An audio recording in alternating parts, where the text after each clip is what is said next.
नमस्कार दोस्तों, आप पढ़ रहे हैं कक्षा 10वीं एनसीईआरटी गणित। आज हम पढ़ेंगे प्रश्नावली 3.3 के प्रश्न 1 का 5वां सवाल, 6वां सवाल और प्रश्न 2 को हल करेंगे। तो देखिए 5वां सवाल है। तो देखिए यहाँ रैखिक समीकरण युग्म दिए गए हैं। करनी 2x प्लस करनी 3y बराबर 0, करनी 3x माइनस करनी 8y बराबर 0। इन दोनों को हमें प्रतिस्थापन विधि से हल करना है। तो देखिए समीकरण 1 इसे मान लिया, समीकरण 2 हमने इसे मान लिया। अब प्रतिस्थापन विधि से जब भी हम सॉल्व करते हैं तो कोई एक समीकरण लेते हैं, x या y का मान ज्ञात करते हैं और उसे अगले समीकरण में रख देते हैं। तो यहां भी हम जैसे समीकरण 1 लेके चल रहे हैं। तो देखिए समीकरण 1 हमने लिया, ये रहा समीकरण 1। अब यहां से हमें x का मान निकालें या y का मान निकालें, एक ही बात है। तो जैसे हम यहाँ x का मान निकालेंगे तो x वाला पद इस तरफ और इसका हम पक्षांतर करेंगे तो ये जो है ऋण का हो जाएगा, करनी 3y ऋण का हो गया। 0 हमें लिखने की जरूरत नहीं है। अब देखिए फिर करनी 2 कहाँ पे आ जाएगा, बटे में आ जाएगा। तो माइनस करनी 3y बटे में आ गया करनी 2, तो ये हो गया x का मान।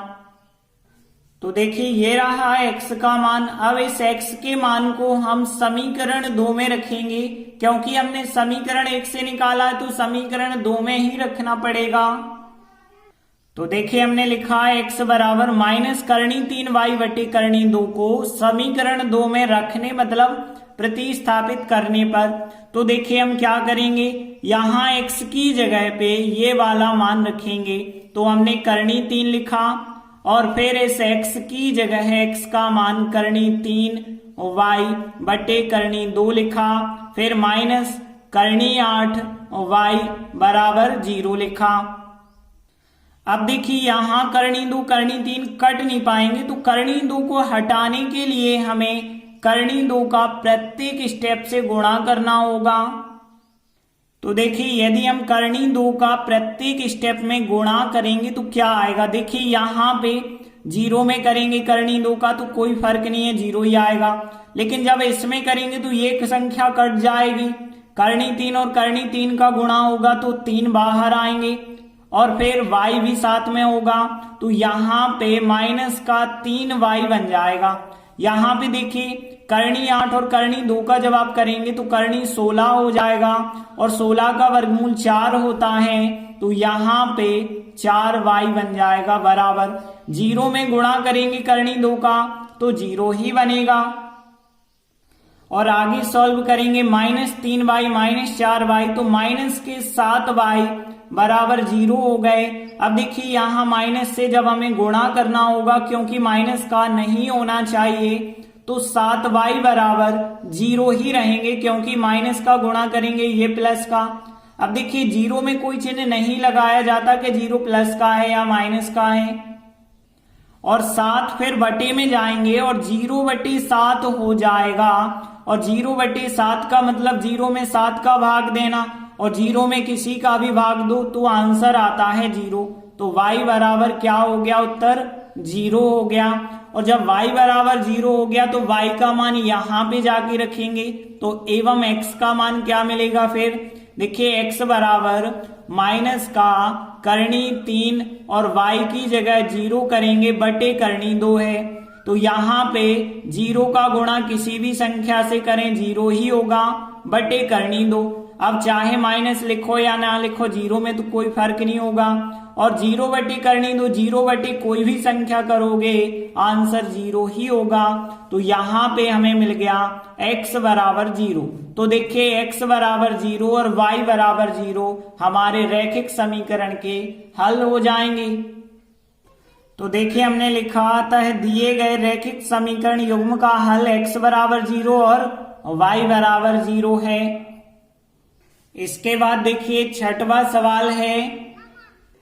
तो देखिए यहाँ रैखिक समीकरण युग्म जो दिए गए हैं, इन दोनों को हम समीकरण 1 और 2 यदि मानते हैं तो थोड़ी कठिनाई होगी, क्योंकि बटे में अभी संख्याएं हैं। यदि बटे वाली संख्याएं हट जाएं तो ज्यादा आसानी होगी।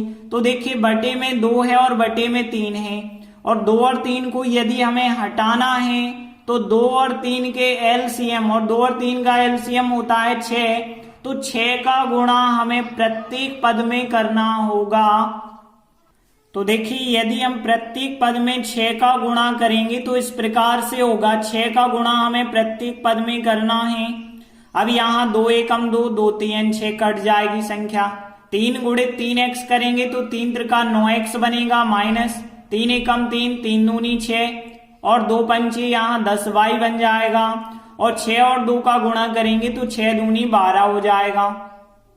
तो देखिए ये बना लिया हमने समीकरण नंबर 1।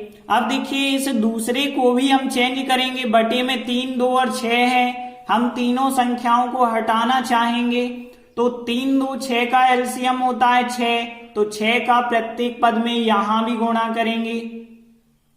तो देखिए यदि हम इसमें 6 का गुणा करते हैं प्रत्येक पद में तो इस प्रकार से यहाँ पे बना होगा, 6 का गुणा करना है, 3 एकम 3, 3 दूनी 6, यहाँ संख्या कट जाएगी। 2 गुणित x करेंगे 2x आएगा, प्लस 2 एकम 2, 2 3 6, 3 का y से करेंगे 3y आएगा, बराबर 6 और 6 कट जाएंगे तो केवल बचे होंगे 13। तो इस प्रकार से हमने समीकरण 1 और 2 बना लिए हैं। अब हम इनको आसानी से कर सकते हैं, तो कैसे हम करेंगे? देखिए हमारे पास 2 समीकरण होते हैं, यदि हम प्रतिस्थापन विधि से करते हैं तो कोई एक समीकरण लेके x या y निकालते हैं।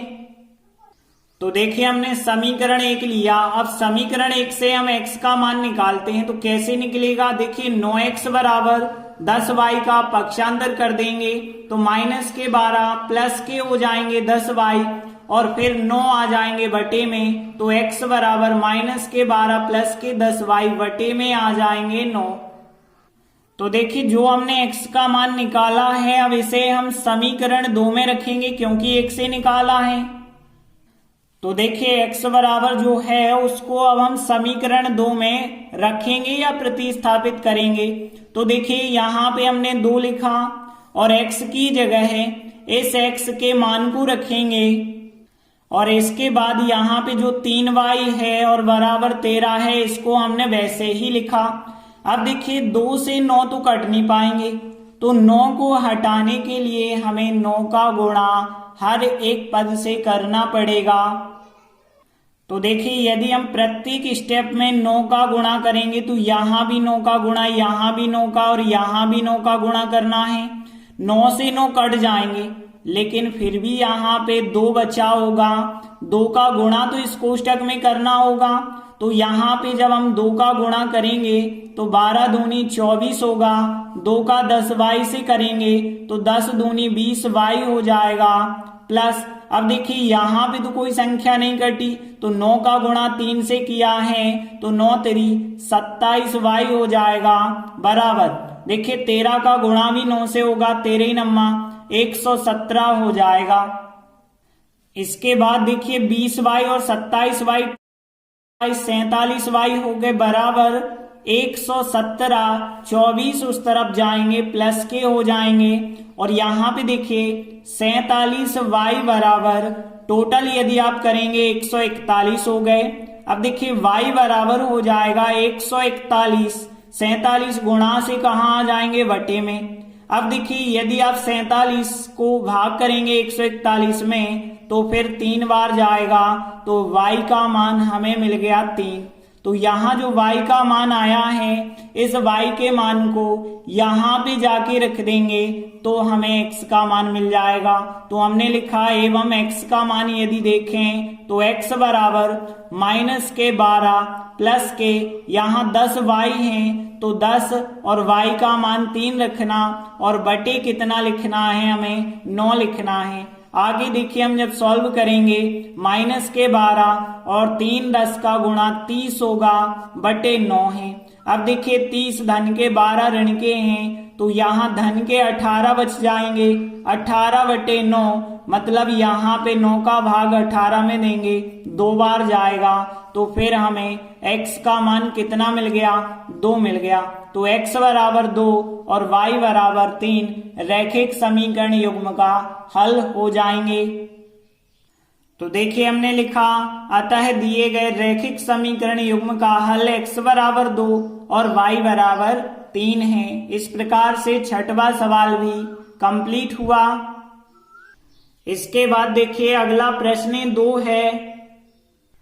तो देखिए यहाँ प्रश्न 2 है, एक समीकरण ये है और एक ये है। इन दोनों समीकरणों को हल करना है और बाद में m का मान ज्ञात करना है। तो पहले हम इन दो समीकरणों को हल करेंगे। तो देखिए यहाँ समीकरण दिए गए हैं, एक समीकरण ये हो गया, एक ये हो गया। तो एक को समीकरण 1 मान लो, एक को समीकरण 2 मान के चलो। अब देखिए इन दोनों को हल करेंगे यदि हम प्रतिस्थापन विधि से, तो समीकरण 1 हम ले लेंगे। तो देखिए हमने समीकरण 1 लिया। अब यहां से या तो हम x का मान निकालें या y का निकालें। जैसे देखिए हम x का निकालेंगे तो 11 माइनस 3y हो जाएगा, y का पक्षांतर करेंगे और फिर x बराबर 2 जो गुणा में है वो कहां पे आ जाएंगे, फिर बटे में आ जाएंगे। तो x का मान ये निकाल लिया। अब देखिए जो x का मान निकाला है वो समीकरण 1 से निकाला है, इसे आप समीकरण 2 में रखेंगे। तो हमने लिखा है x बराबर इस मान को समीकरण 2 में रखने पर या प्रतिस्थापित करने पर। तो देखिए हमने फिर 2 लिखा और x की जगह पे x का ये मान रखना है और बाकी की संख्या -4y बराबर -24 है, इसे हमने वैसा ही लिखा।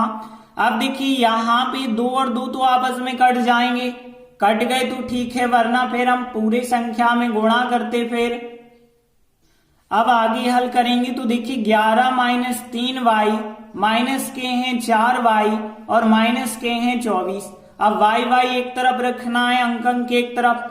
तो माइनस के 3y माइनस के 4y माइनस के 7y हो गए, -24 हैं, 11 उस तरफ जाएंगे, माइनस के हो जाएंगे -7y, यहाँ माइनस के 35, माइनस चिन्ह से गुणा कर देना। तो यहाँ पे ये प्लस के बन जाएंगे और ये भी प्लस के बन जाएंगे।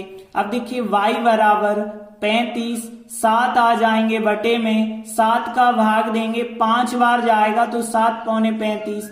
y का मान फिर कितना आ गया, 5 आ गया। और y का मान यदि हमने निकाल लिया है तो अब हम निकालेंगे x का मान। तो एवं x का मान क्या होगा, यहाँ पे जाके रखना होगा। तो x बराबर 11 माइनस 3y की जगह, यहाँ पे y की जगह 5 रख देना। तो यहाँ हम 5 रखेंगे और फिर बटे है 2 तो 2 लिखा।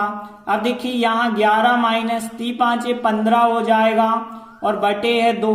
11 में से 15 घटाएंगे माइनस के 4 बटे 2 और 4 में 2 का भाग देंगे, 2 बार जाएगा तो -2। x का मान हमें कितना मिल गया है, -2 मिला है। तो x बराबर -2 और y बराबर 5 इन दोनों समीकरणों का हल हो जाएंगे। तो देखिए हमने लिखा था है दिए गए समीकरण जो थे उनका हल x बराबर -2 और y बराबर 5 है। अब आगे देखिए हमें m का मान ज्ञात करना है और एक समीकरण ये दिया गया है। तो देखिए अब दिया गया जो समीकरण है वो y बराबर mx प्लस 3 है। इसमें हमें x और y के मान रख देने हैं तभी m का मान मिलेगा। तो हम x और y के मान रखेंगे। तो देखिए y का मान है 5 तो 5 लिखा, m का तो m ही लिखा, x का मान -2 है -2 लिखा और प्लस 3 लिखा। और आगे हल करेंगे तो देखिए 5 बराबर 2 और m का गुणा किया तो माइनस के 2m हो गए प्लस के 3। अब देखिए हमें m का मान चाहिए तो m वाले एक तरफ और अंक दूसरी तरफ। तो 2m ले आए हम इस तरफ, हो जाएंगे धन के 3, 5 को उस तरफ ले गए 5 माइनस के हो गए। तो यहाँ पे देखिए 2m बराबर 3 में से 5 घटाएंगे माइनस के 2 और यहाँ से देखिए m बराबर -2 और बटे में 2 आ जाएंगे। 2 का 2 में यदि आप भाग देंगे एक बार जाएगा और माइनस का चिन्ह है तो -1, तो m बराबर -1 हो जाएगा आंसर। तो देखिए हम अंत में लिख सकते हैं, अतः m का अभीष्ट मान -1 है। इस प्रकार से प्रश्न 2 कंप्लीट हुआ। धन्यवाद।